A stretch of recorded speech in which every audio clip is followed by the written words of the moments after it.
Hi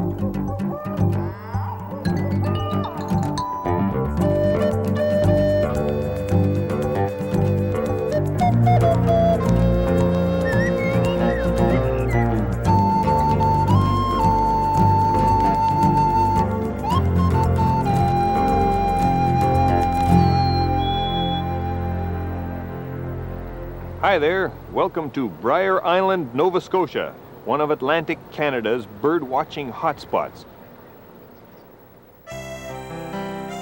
After our last expedition, we drove from Shag Harbor out around the southwest coast of Nova Scotia. Very pleasant drive. We saw a ring-necked pheasant, a couple of red-tailed hawks, and we blew a fuse in the rental van. Then we went down the Digby Neck to Brier Island, taking 2 ferry rides in the process. I've just come from Bon Portage Island, where I saw 40 species of birds. My goal is to see 200 species of birds, and I'm going to catch up to Richard Stern, a noted local bird watcher, or birder. He calls himself a birder, not a bird watcher. That's okay. And we're going to see what happens here. The weather conditions are quite good, and hopefully we'll have a lot of migrating birds to look at here. I could have gone to any number of other places out here in the Maritimes, but it turned out I had a Brier commitment.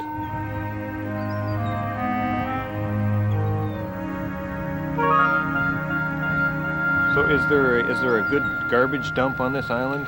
No, unfortunately, for many reasons, unfortunately, because they have to.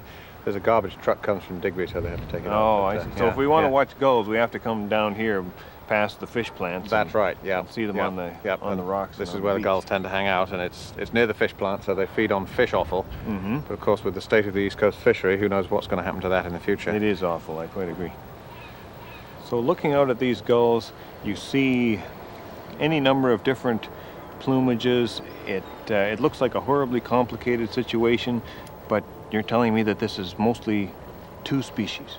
That's right. Species. How does that work? Okay, so you want to start at that one there? Okay, yeah. Well, the one that's got its head down, tucked on, is a herring gull, and it looks like a first winter herring gull.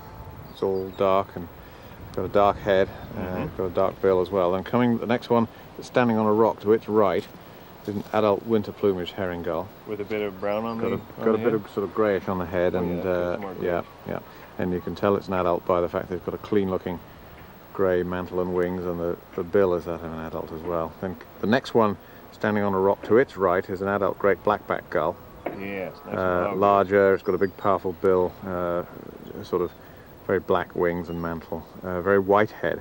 Unlike the herring gulls, they don't get those grey, blackish heads in the winter, and it's got pink legs, which confirms it is a greater and not a lesser blackback gull.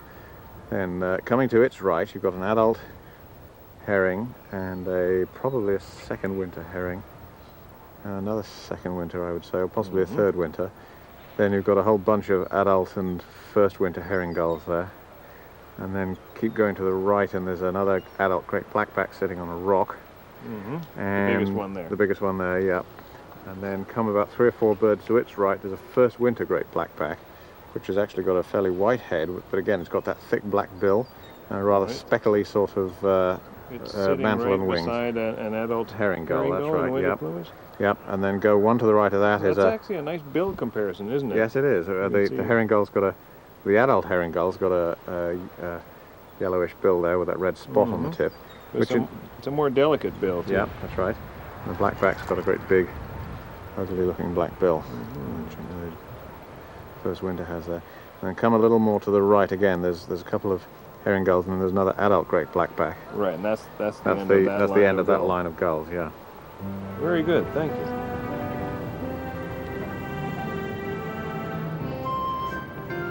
This is the Joshua Slocum Memorial.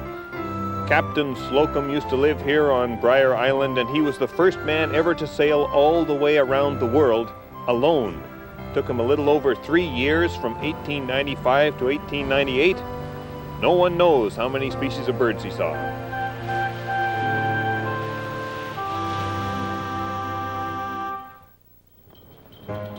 A strong north wind kept Richard and I on the island, which is too bad because boat tours for whale and seabird watching are big business in this part of the country. I wanted to see some seabirds, and gulls didn't quite satisfy my need for real pelagic species. But fortunately, the same wind that kept us from going to the birds was bringing the birds to us, close enough to the island for a few good looks. Boy, this is a wind. This is a real wind. Okay, what do we got? What do we got out here, Richard? Gannets. There's a nice gannet there. Yeah. Northern gannet, I guess it's called. Yeah. Are we going to see them die? Well, we might. There's a good is chance it a matter of just waiting and watching, I guess. Yeah. Because they have a really they would dive spectacular dive into these sorts of waves. Yep. And Yep. Oh, yes. Oh, there's another gannet down there. Okay. They are spectacular. Yeah, that's a fairly young one. That's mostly brown. Oh yeah, it's just a very light on the underside and sooty brown above. Yep, that's right. And you can tell it from a gull by the fact that it's got a different shape. It's more sort of cigar shape. Yeah. Oh, it's a very graceful bird. Yeah. Beautiful bird. The adults are a brilliant shining white, which are just You're saying beautiful. about a 6 foot wingspan? I think it's 5 or 6 feet. Almost 2 meters. Yep. Yep. Fantastic. Look that up to be sure, but yes, about that. And the ones that we're seeing here probably come from the big breeding colonies in Newfoundland and elsewhere. There's a kittiwake just flying by here as well. Kittiwake. Yes. Oh, lovely. Yeah. So See that's that grey and white wing yeah. pattern there. That's how you tell which them. is of course it's a sort of gull. Yes, it's right? a type of, yeah. It's a small gull. Mm-hmm. They also breed in huge colonies on cliffs, mostly in the Arctic. Yeah. You were saying we might see a black guillemot here. That would be a lifer for me. I'd love to see a black guillemot. Yeah. They breed around the island actually, and this time of the year they're largely white, not black. Ah, yes, of course. That makes bird watching easy. Yes. Things like that. Yep. Here come the gannets.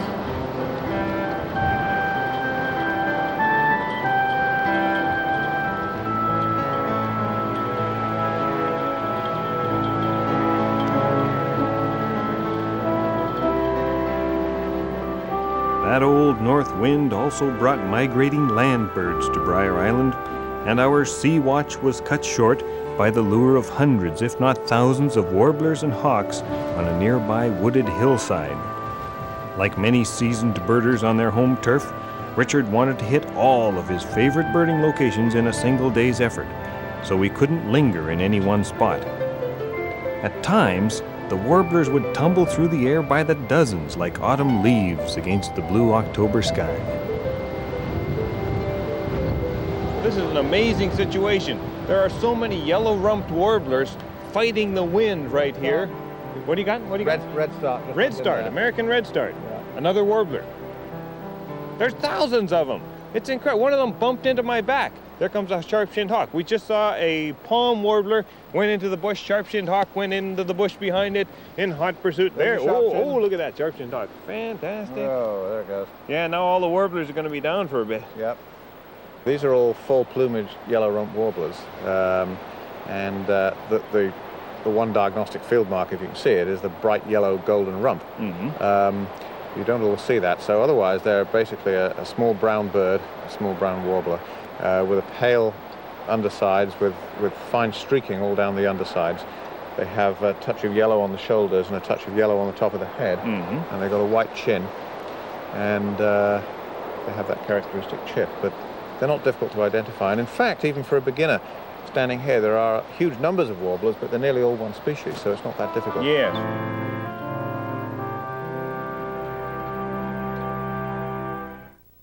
Shorebird identification can be difficult at times, and I was a bit unsure of my abilities to keep up with Richard on the East Coast species. For better or worse, however, today the birding was a piece of cake, since there were only 2 birds and they were very easy to recognize. 2 greater yellowlegs, a species of shorebird. Apparently, though, we've missed the peak of the shorebird migration.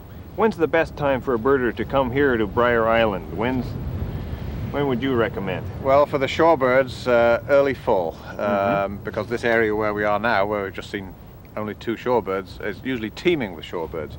Dowitchers and semi-palmated and least sandpipers and semi-palmated plovers and black-bellied plovers and all sorts of things, including very often some good rarities like bared sandpipers and buff-breasted and so on. Plus the early fall is good for warbler migration, and you've got the beginning of the hawk migration, and usually there are thrushes and catbirds and stuff like that going through. So that's probably the best time, around Labor Day. Then when it comes to winter, It's good for sea watching, sea ducks and grebes and loons and so forth. We usually have a good Christmas count here, but it's concentrating mostly on the sea. Spring can be good. Again, you've got warbler migration, and they're usually in their nice bright spring plumage, you know, in the just looking like the bright pictures in the books there. So that can be good, but in the spring and the early summer there's more chance of fog here, so you may not see anything if it's foggy. Right. And in the high summer is good for a totally different reason. There are terns that breed out on Piers Island where we were earlier on, and people who take the half-day cruises that go whale and seabird watching, they get to see shearwaters and storm petrels and gannets and so forth. So there's something for everybody here all the year round, but the birds are different as the seasons go on. Yeah, that's right. But overall, I would say around Labor Day is probably the best time to come. If you want really cold, windy, winter is coming weather, come right after Thanksgiving. Yep, today. That's right. That's right. So Richard, let me ask you this: the American Birding Association is the group that coordinates the birding effort. Is there such a thing as a Canadian Birding Association, or do we Canadians go by American rules? We go by American rules, unfortunately. There have been various efforts over the years to try and get a Canadian equivalent going, but it's never actually happened. I noticed you never use the term bird watcher. Right. Do you think there's a difference between a birder and a bird watcher? Well, interestingly, the term bird watcher used to be used anyway in Britain in particular, which is where the sport or activity or whatever you want to call it sort of grew up. But they're talking more about birders now, and bird watcher is really rather a derogatory term in some ways. That the people who take it seriously, the people who take it seriously, and the people who rush off and look for rarities and have lists and so on, like to think of themselves as birders. And bird watchers, they like to think of as people who sit in the back garden and look at the feeder only, or occasionally go out with a pair of binoculars on a fine Sunday afternoon. The distinction between birding and bird watching can become a sore point for some people, since not all birders are too terribly generous in their attitudes toward the uninitiated. You might say they tend toward rantin' and ravin'. Fortunately, Richard wasn't like that. In fact, I found him quite laid back. So is this the highest point on Brier Island, Richard? Yep, it's not a very high island, but this is what all the local birders call Hawk Mountain. But it's a good spot to watch hawks, and of course it's named after the famous Hawk Mountain in Pennsylvania. Right. Yeah. It's not much of a mountain, but we sure have hawks. Oh yes, that's right. I don't think I've ever seen this many sharp-shinned hawks in my life. Well, it's a good spot for them, certainly. They're migrating through right now. This is about the peak of them, sort of early October. And it's a great spot. They're nearly all immatures. Have you noticed? Most of them don't have that orange breast that the adult birds have. Right, they're more streaked. Yeah, that's right. Sometimes here you'll get whole flocks, and they call them kettles, of migrating broad-winged hawks, and the sky can be just full of broad-winged hawks, and they slowly circle over. They don't flap much. They just sort of glide almost as one creature, really. It's amazing. So we're here just after Thanksgiving, and this seems to be the peak for the sharp-shinned hawk, yes, but we're a bit late for the broad wings. Is that right? Yeah, I think most of the broad wings come a little earlier than this. Yeah. Oh, look at that! There's the turkey vulture coming over too. Yep. Boy, yes. So Fantastic. now this is an interesting place because turkey vultures, just 2 or 3 usually. Okay, we've seen up to 11, but usually 2 or 3, and they're fairly regular here at the time of the year and into the winter. We get them on the Christmas count the last few years. That's not. Sorry, I was just going to say that's not really a common bird anywhere in Canada, is it? No, that's right. Yeah. And they don't occur anywhere else in Nova Scotia. Just here, and nobody knows why or where they're coming from or whatever. Fantastic. What else might we see here in the way of in terms of hawks, bald eagles are not that uncommon. I'm hoping for one. Red-tailed hawks, rough-legged hawks, which are winter visitors. We might see one today. Usually they're a little bit later. The other falcons, peregrines, tend to occur down on the coast there, where the shorebirds are and the ducks and so on, because that's what they eat. The old name for the peregrine was the duck hawk. And merlins occur down there as well. So really, almost any eastern hawk. I don't think a Swainson's hawk's ever been recorded on Brier Island, but there has been one for Nova Scotia. The occasional golden eagle is seen here as well, but they're very rare in the east as well. Yeah. Yeah. Well, this is really something. We had, how many did we count when we first came up here? 13? 13 at one point, and I think right now in the sky, look, we've got 1, 2, 3, 4, 6 I can see anyway. Yeah, oh, there's 2 more coming up down there. Okay, yep. Oof, unbelievable. Yep. Of course, it's nice to see them skimming at treetop height. We tried the beach for peregrine falcons, but the effort turned out to be a lark. Horned lark, in fact, much darker and more yellowish than the prairie birds I was used to back home.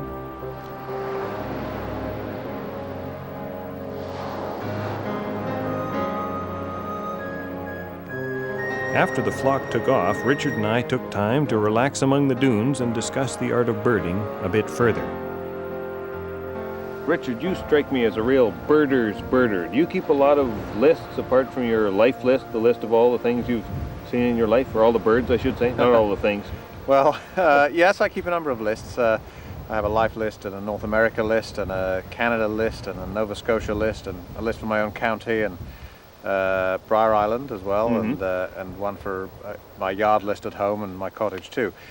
But I can't sort of add to my list now the way I used to. I have a family and a job, and I can't suddenly drop everything and go rushing off at the last minute to add rarities to my list the way I used to be able to years ago. And I don't care anymore. It doesn't worry me. I've got to the stage. It's very nice to enjoy a new bird or to add something to the list, but if I don't, well, that's fine. I just enjoy the birds. Did this used to be a real thing for you? Yeah, I did it one time. After Oh yes, at one time. Vagrants and Yep. And when I can do it, which is very rarely, I still like to. Last week I went rushing off after work one day to Halifax to look for a clapper rail that had been seen, and I had about half an hour before it got dark. Never did see it, but occasionally I can do it. My wife's pretty tolerant, and luckily, being self-employed, I can sometimes jiggle the odd day here and there. But the list is, to me, not as important as it used to be, and certainly compared to some people. I know some birders who the list is everything. They'll just drop everything to go and get a new bird for the list, and these people, either they don't have a job, or they must have a very indulgent boss or something that they can do this easily. And there are some birders who also seem to have a great deal of money to be able to just travel all over North America, just adding birds to their year list or their life list or whatever. That's there are official rules for this listing business too, aren't there? Well, the American Birding Association, which is the sort of the main body that either oversees birding or that most serious birders belong to anyway in North America, are the people that make the rules. And the rules are really pretty slack. The main rule is that you count a bird for your list if you yourself are absolutely certain that you've seen it and you can identify it. And different people have different standards. Some people will count a bird for their list if they've just had a brief glimpse of it but they knew what it was. Other people want to really savor a bird if it's a new one and look at it for 5 minutes and maybe photograph it before they add it to their list. And everybody's a little different, and that's what makes birding such an individual activity and so much fun in many ways.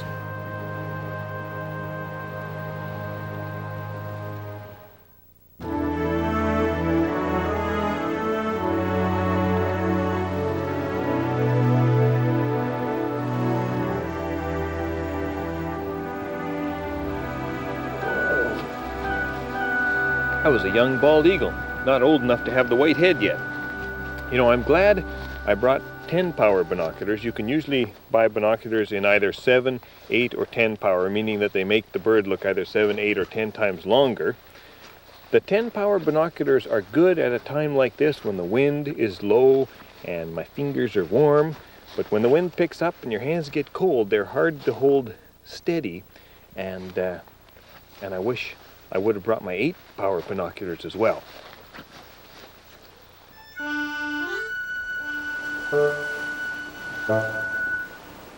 A seal. How about that? Everywhere you look, something cool. A small flock of American goldfinches welcomed us to the yard around Richard's cabin, where Richard told me more about his yard list. You had a fantastic sighting here last spring, wasn't it? Yes, that was a really good one. I was sitting just there repairing the deck, and there was another birder with me, Peter McLeod, and there were some broad-winged hawks that started circling sort of just over here.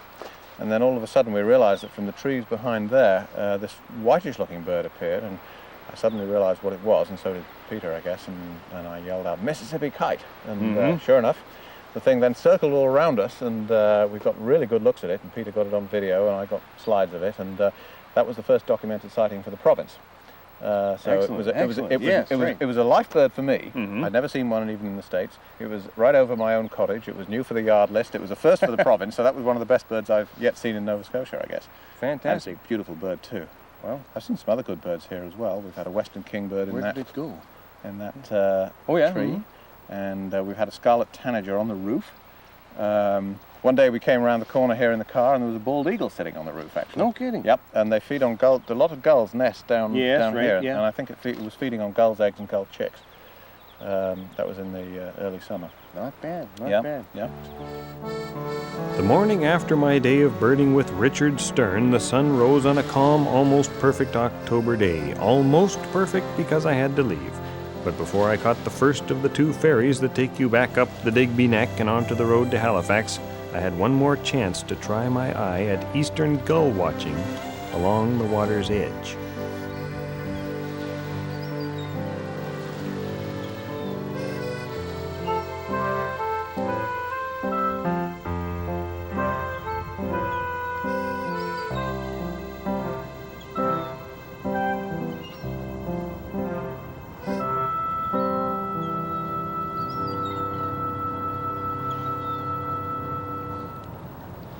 You know, there are 24 species of gulls in North America. Not a single one is called the seagull, and none of the major field guides includes every plumage of every species because it's just too confusing.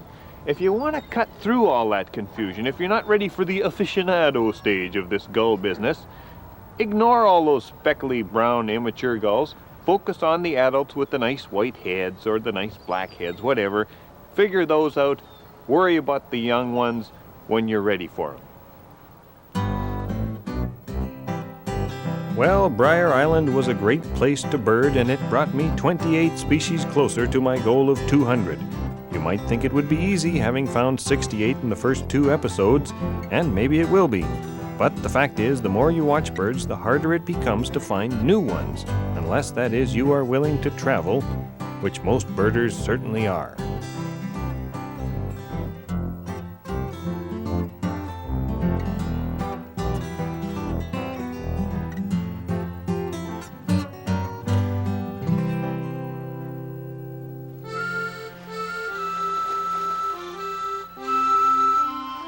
One last sea watch, a trio of eiders, and it was time to draw my visit to a close.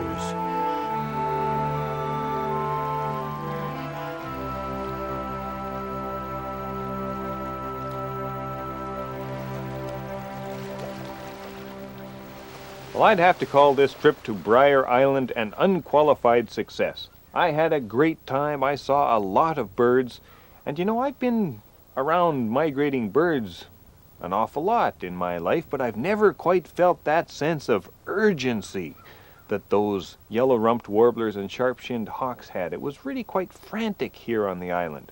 I like that. I added another species to my life list as well, the black-throated blue warbler. Beautiful bird. Too bad we didn't get it on tape, but you know, it's still a beautiful bird. And who knows, maybe one of these days I'll become one of those list-oriented bird watchers with a list for every season and purpose and place and time and so on and so forth. But for the moment, I don't even mind being called a bird watcher. I think that's what I'm doing, watching birds. That's fine with me.